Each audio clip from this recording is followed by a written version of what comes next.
నిండు పున్నమి లాంటి రాష్ట్రాన్ని అమావాస్య చీకట్లు కమ్ముకున్నాయి. ఆడపిల్లలు అర్ధరాత్రి స్వేచ్ఛగా బయటకు తిరిగే ఈ దేశంలో ఒక్క ఆంధ్రప్రదేశ్ మాత్రం ఎటుపోతోంది. రామరాజ్యాన్ని రావణ కాష్టంగా మార్చినటువంటి ఈ కూటమి పాలనలో మతి స్థిమితం లేని అభాగ్యురాలపై అత్యాచారం, లేడీస్ హాస్టల్లో రహస్య కెమెరాలు, పసిపిల్లలు చనిపోతున్నా పట్టించుకొని వైనం, ఓట్ల కోసం గ్యారంటీలతో ప్రజల్ని బురుడి కొట్టించి అధికారంలోకి వచ్చిన ఈ కూటమి పాలనలో పసిబిడ్డలు సైతం జంకుతున్నారు.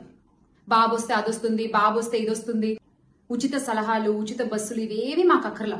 మాకు మా ఆడపిల్లల మాన ప్రాణాలే ముఖ్యం. మీ సొంత జిల్లాలో ఇంత జరిగితే, ఇంత ఘోరం జరిగితే, ఒక్క 7 ఏళ్ల పాప చచ్చిపోతే మీకేం అనిపించట్లేదా బాబు గారు? ఆ పాపకు అనిపించట్లేదు అని కంప్లైంట్ ఇచ్చిన అప్పుడే అధికారులు రంగంలోకి దిగి సరిగ్గా పట్టించుకుని ఉంటే ఈ రోజు ఆ పాప చనిపోయేది కాదు, ఆ తల్లి బిడ్డ వేరయ్యేవారు కాదు, ఆ తల్లి కింద కడుపుకొత్త మిగిలేది కాదు. ఆడపిల్లలకి రక్షణ లేకపోవడం అనేది సిగ్గుచేటు. అన్నయ్య అన్నావంటే ఎదురవనా అంటూ ప్రచారాల సమయంలో సినిమా డైలాగులు కొట్టి అధికారంలోకి వచ్చిన ఇప్పటి నాయకులు ఈ అఘాయిత్యంపై, ఈ ఆసిఫియా మరణంపై ఏ కమిటీ వేస్తారో తక్షణమే చెప్పాలి.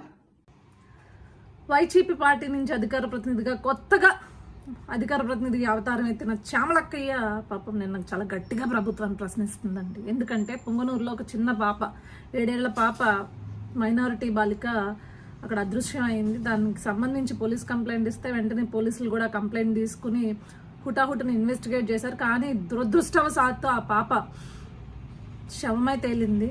జరగకూడదు, ఎవరిళ్లలోనూ జరగకూడదు ఇలాంటిది. ఖచ్చితంగా ఆ దుర్మార్గులకి ప్రభుత్వం తరపు నుంచి కఠినమైన శిక్షలు పడతాయి. అదేవిధంగా ఈరోజు హోమ్ డిపార్ట్మెంట్ అనిత గారు కూడా చాలా సీరియస్గా తీసుకున్నారు. ఇన్సిడెంట్ని సీరియస్గా తీసుకుని ఎవరైతే ఇలాంటి ఘాతకానికి పాల్పడ్డారో వాళ్ళపైన కఠినమైన శిక్షలు ఈరోజు వేసేలాగా, లేకపోతే కఠినమైన చర్యలు తీసుకునేలాగా ఆవిడ ముందుకు వెళ్తున్నారు. కానీ ఈ శ్యామలక్క ప్రశ్నించిన తీరు నాకు భలే అనిపించింది. అసలు శ్యామలక్క ఒకటి మాత్రం క్లియర్ చేస్తా, గతంలో మీరు అంటే మీ ప్రభుత్వం ఉన్నప్పుడు ప్రశ్నించిన వాళ్ళని ఆపారు, అడ్డుకున్నారు. కానీ మేము అలా కాదు, ప్రశ్నించాలి. కానీ ఎవరిని ప్రశ్నించాలి?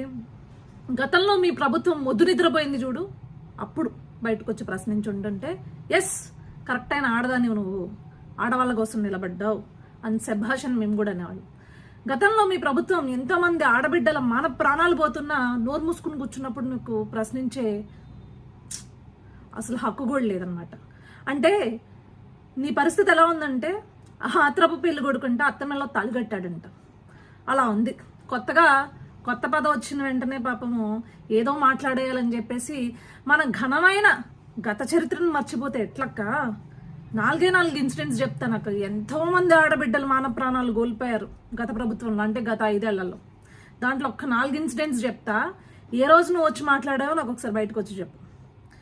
గతంలో మొత్తం రాష్ట్రం మొత్తం కూడా స్వతంత్రం వచ్చిందని చెప్పేసి సంబరాలు చేసుకుంటుంటే స్వతంత్ర దినోత్సవం రోజున నడి రోడ్డు పైన రమేశ్వరి అనే అమ్మాయిని పొడిచి చంపేశాడు అక్క ఒకడు.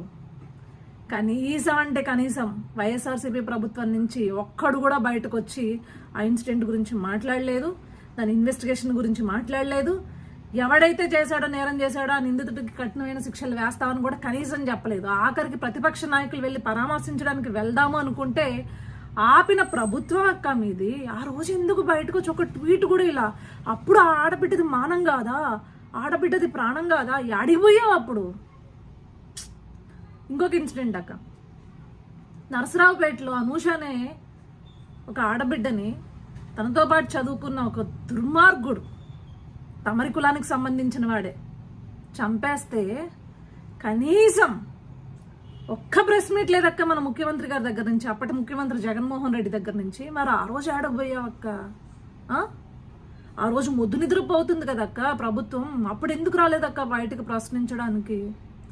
అదేవిధంగా అనంతపురంలో స్నేహలత అనే అమ్మాయి ఉద్యోగం చేసుకోవడం కోసం వెళ్ళి తిరిగి వెనక్కి వస్తుంటే ఆమెని కాల్చి నడి రోడ్డు మీద వదిలేస్తే సగం కాలిపోయిన శవాన్ని పట్టుకుని తల్లి తల్లడిల్లిపోతే తమరి ప్రభుత్వంలో పనిచేసిన మహిళా కమిషన్ వెళ్ళి అక్కడ సన్మానాలు చేయించుకుందక్క. ఏమైపోయిందక్క అప్పుడు? ఆడబిడ్డల యొక్క మాన ప్రాణాల గురించి నీ దిగులు, లేకపోతే నీ ప్రశ్నలు ఏమైపోయింది? సమాధానం లేదా? ఇంకొకటి, నడి రోడ్డు పైన వైజాగ్లో ఒక ఆడబిడ్డ గొంతు కోసేస్తే కనీసం తమరి ప్రభుత్వంలో ఉన్న మహిళా మంత్రులు ఏ రోజు బయటకు వచ్చి మాట్లాడలేదు రాష్ట్రంలో ఇలా పరిస్థితి ఉంది, ఇలాంటివి చేస్తే కఠినమైన శిక్షలు పడతాయని చెప్పేసి ఏ రోజు కూడా కనీసం రెస్పాండ్ కూడా అవ్వలేదు కదా అక్క. మరి ఆ రోజు ఆడికి పోయావు అక్క? ఇలాంటి ఇన్సిడెంట్స్ గత 5 ఏళ్లలో కొన్ని వేల ఇన్సిడెంట్స్ ఉన్నాయి, వేల మంది ఆడబిడ్డల మాన ప్రాణాలు పోయాయి.